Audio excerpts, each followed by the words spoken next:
Metro Manila mayors want the IATF to ease COVID-19 restrictions for the fully vaccinated. Calls to allow booster shots for the vulnerable sectors are growing as the FDA reports more and more breakthrough infections. Davao City Mayor Sara says she will not be running for president in the 2022 elections. Ombudsman Samuel Martinez says he will not yield to pressure to make SALNs of government officials available to the public. And in the weather, Typhoon Kiko maintains its strength while moving over the Philippine Sea.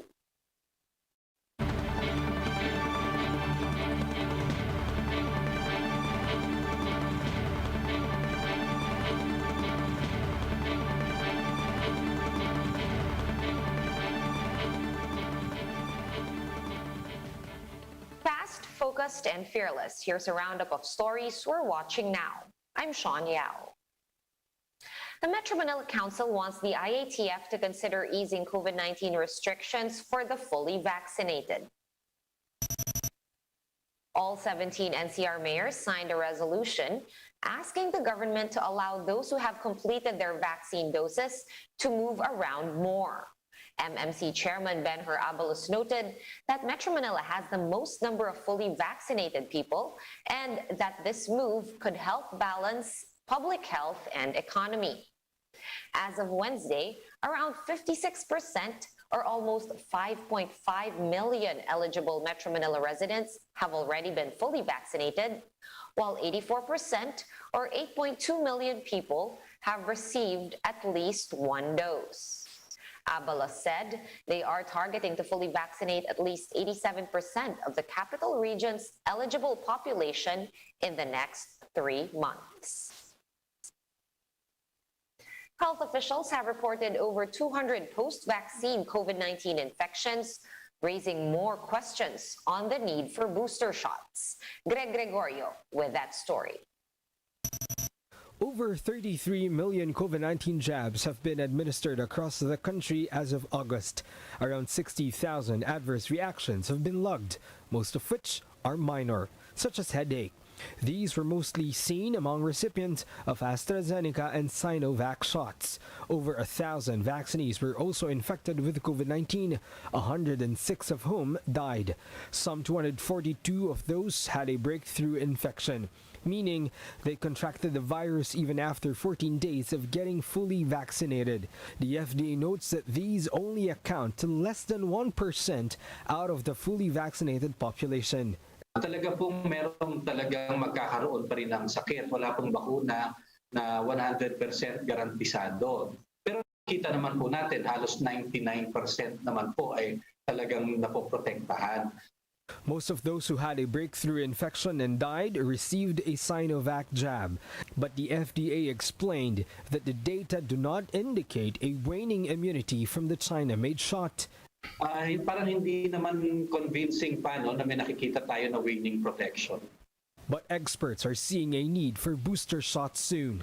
Bumababa ang protection after 6 to 8 months with Sinovac. At talagang nakikita natin yan dito sa mga healthcare natin ngayon, mga workers.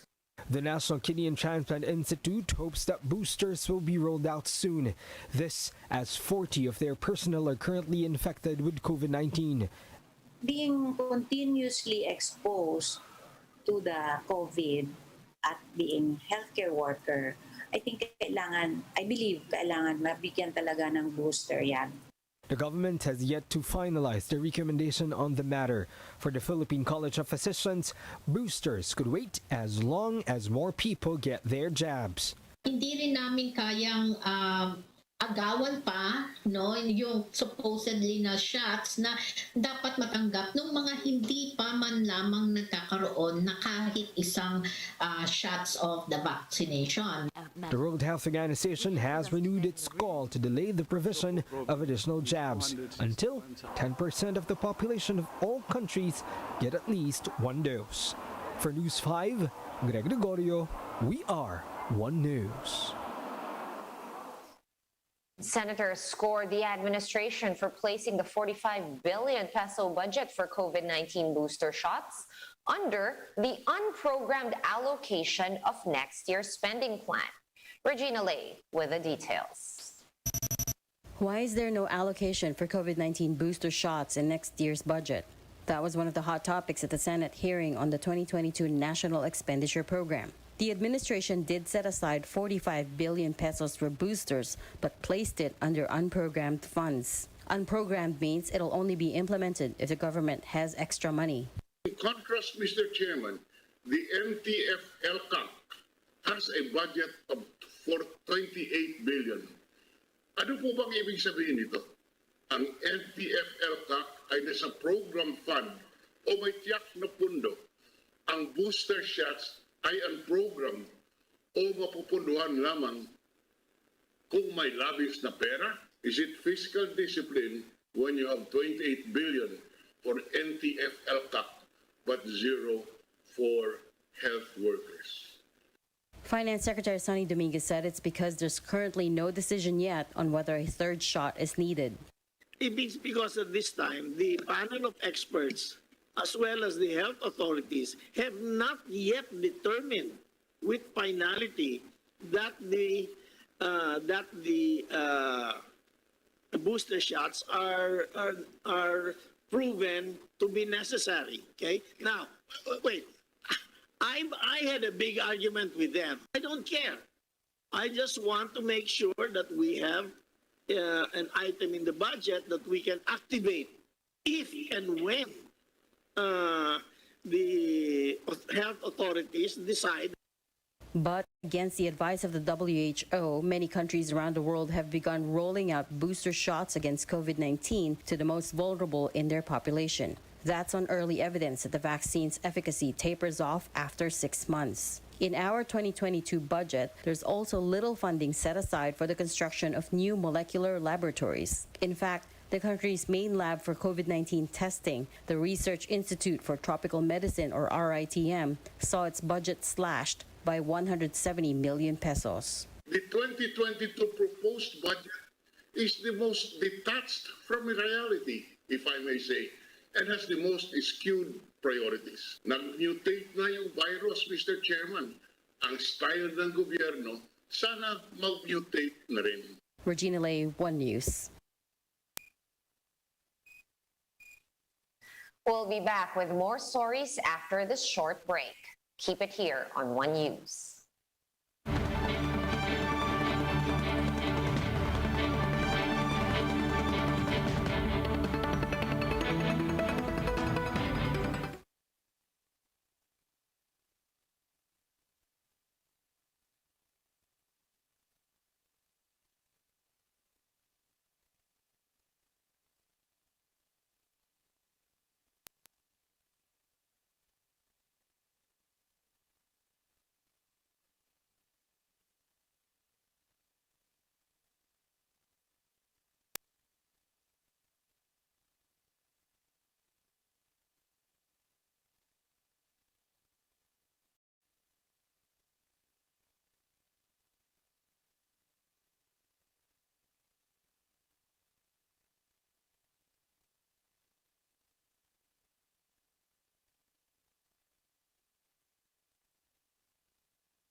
You're still watching One News Now. I'm Sean Yao. The Defense Department is calling for a comprehensive review of the country's 70-year-old mutual defense treaty with the United States. Mobile journalist Stanley Gahete gives us a front seat to the story.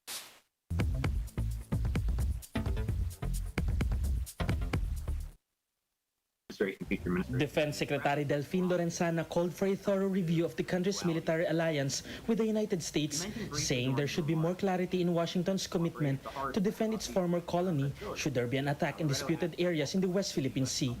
Addressing the Center for Strategic and International Studies in Washington, On the 70th anniversary of the U.S.-Philippines Mutual Defense Treaty, Lorenzana said Washington has not been treating its treaty allies equally in the region. He said the U.S. is more explicit in defending Japan against China in its maritime dispute, but is vague when it comes to the Philippines in the South China Sea.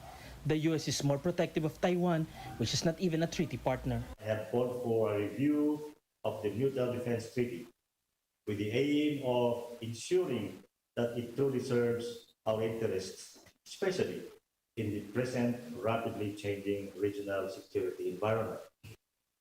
The Philippine-U.S. alliance, therefore, will have to evolve in recognition of new geopolitical realities, most especially the rise of China, as well as Manila's constitutional commitment to a more independent foreign policy. The retired general will raise the same issue when he meets U.S. Defense Secretary Lloyd Austin by the end of the week. Lorenzana's speech revolved around 3 points. The U.S. must uphold treaty obligations in the South China Sea, coordinate closely to address China's gray zone challenges, and support the military's modernization program. In this light, we believe it's important that we go beyond Vietnam-era hardware in bilateral grants and purchases, and accordingly move towards acquisition of more advanced weapon systems that will allow us to have a minimum deterrence capability against external threats and adversaries. Non-treaty ally countries have been receiving billion-dollar military aid and advanced weapon systems from the U.S. Perhaps a long-time ally like the Philippines, facing major adversaries in Asia, deserves as much, if not more, assistance and commitment. According to the U.S. Embassy in Manila, the Philippines is by far the largest recipient of the U.S. military assistance in the Indo-Pacific region. From 2015, it said the U.S. has transferred more than 33 billion pesos worth of planes, ships, armored vehicles, small arms, and other military equipment to the Philippines. But Lorenzana said most of these are second-hand. The Philippines is perhaps among the few countries operating World War II vintage warships and Vietnam War-era helicopters. Lorenzana said the Mutual Defense Treaty has been beneficial to the country, but not enough to make it stand on its own feet. The Philippines should not be forever relying on others for its security. Helping the Philippines modernize its military would make it a more reliable and dependable ally to the United States in the pursuit of a free and peaceful Indo-Pacific. I am Stanley Gahete and we are One News.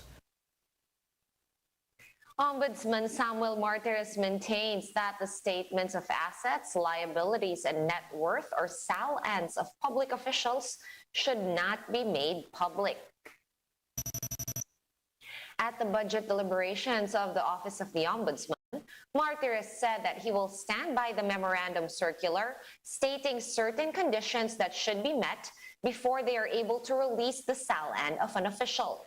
Martires also said he will not yield to calls from the public to release SALNs, even if it means being removed from office.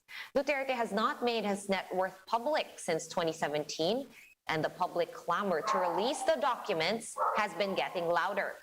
The Ombudsman also wants to impose 5 years of jail time for anyone who makes commentaries on the SALNs of government officials. No matter how much criticism will I receive, even if I will be bashed, even if I will be removed from office, I will not butt into that. In fact, public opinion or yielding to public opinion is not part of my job description, so I will not yield to public opinion to release the SALN of any official in violation of the very memorandum circular number 1 that I issued, Your Honor. I am sorry to say that. And on the topic of the weather, Pagasa is still keeping close watch on 2 weather disturbances inside the Philippine area of responsibility.